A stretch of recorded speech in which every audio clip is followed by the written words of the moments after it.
A complete failure of presidential leadership. That's what Republican Senator Lamar Alexander is calling the sequestration cuts. Senator Alexander joins us now live. And Senator, I want to start by asking you, Gene Sperling said in that interview that the president is still reaching out to Democrats and Republicans. What's your sense of what's going on?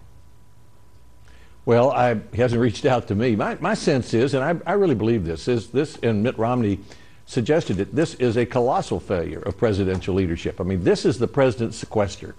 In the middle of 2011, he made a deal. He wanted so badly to get through the election without a debt ceiling issue. He didn't want to touch the real problem, which is mandatory spending increases. So he made a deal to reduce spending by $2.2 trillion. And then he spent the last year doing nothing about it, and the last month going around the country campaigning against his own sequester. That's not the way a president of the United States is supposed to perform. All right, my understanding is that you voted for the Budget Control Act, which had this sequester framework built into it. Now it's come to fruition, even though many people didn't think it would ever come to this. Do you regret voting for it? No, I don't regret voting for it because it gave us $2.2 trillion of spending reductions. The only thing I regret is that we're not able to focus on the real problem. The sequester is focused, and these reductions are focused on the part of the budget that's pretty much under control.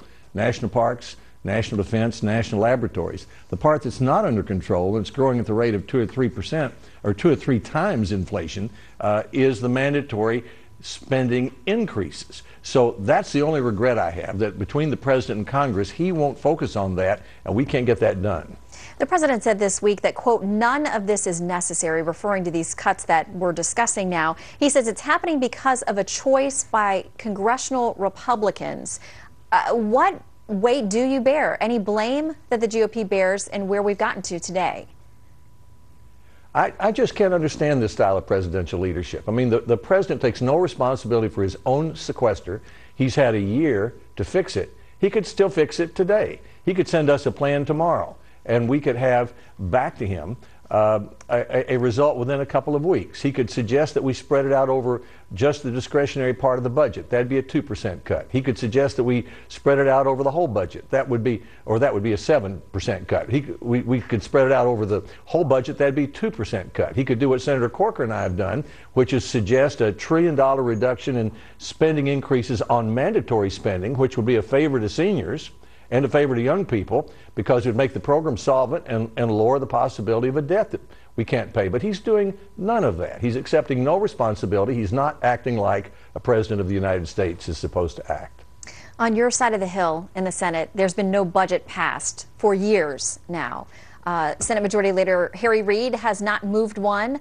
The rare vote that has happened on the Hill with respect to, I think, about the president's budget, in which he got 0 votes from Republicans or Democrats for that particular piece of legislation. Why do you think, with all of those factors in play, it seems that Republicans are taking so much of the heat publicly for where we are right now fiscally? Well, I'm not sure, but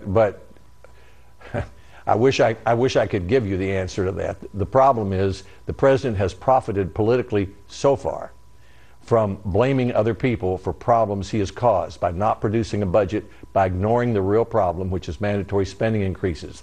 But I predict that won't last forever. Colossal failures of presidential leadership will be a blot on his legacy, and every great crisis in our history has been solved by presidential leadership or not at all. I think he's going to regret deeply missing this opportunity to lead right after he was elected by a good margin, and putting this problem behind us, the problem of mandatory spending increases. That's the problem. And then he could get on to his agenda, and we could argue about that.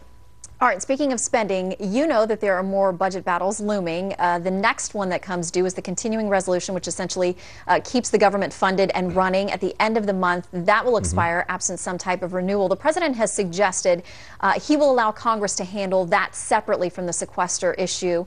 There are conservatives on the House side who have written to House Speaker John Boehner saying they want something in return for that continuing resolution. They don't want to simply put together a funding measure, as it seems, to suggest that he is going to go down that path. They want something in return. They want the CR to be used for leverage, for negotiation. Where do you stand on that? Well, here's what I think we should do with the continuing resolution, which is a spending plan for the next 6 months. The president this week should send us a plan to replace the sequester with an equal amount of spending reduction that's spread across the whole budget. That would be about a 2 or 3% cut, and it would avoid most of the pain that he keeps talking about. We could put that on the Senate floor within a week. We could enact it and get it to him within 2 weeks, and we could fund the government for the rest of the year with that plan and avoid the sequester and still do a reasonable job of reducing spending, same amount. Except the problem is, what he really should do, he should send us a plan to reduce the growth of entitlement spending, because it's the mandatory spending increases that are causing all this problem with the mandatory spending reductions. All right, Senator Lamar Alexander, Republican of Tennessee. Sir, thank you for your time. We'll see you soon back here in Washington. Thank you, Shannon.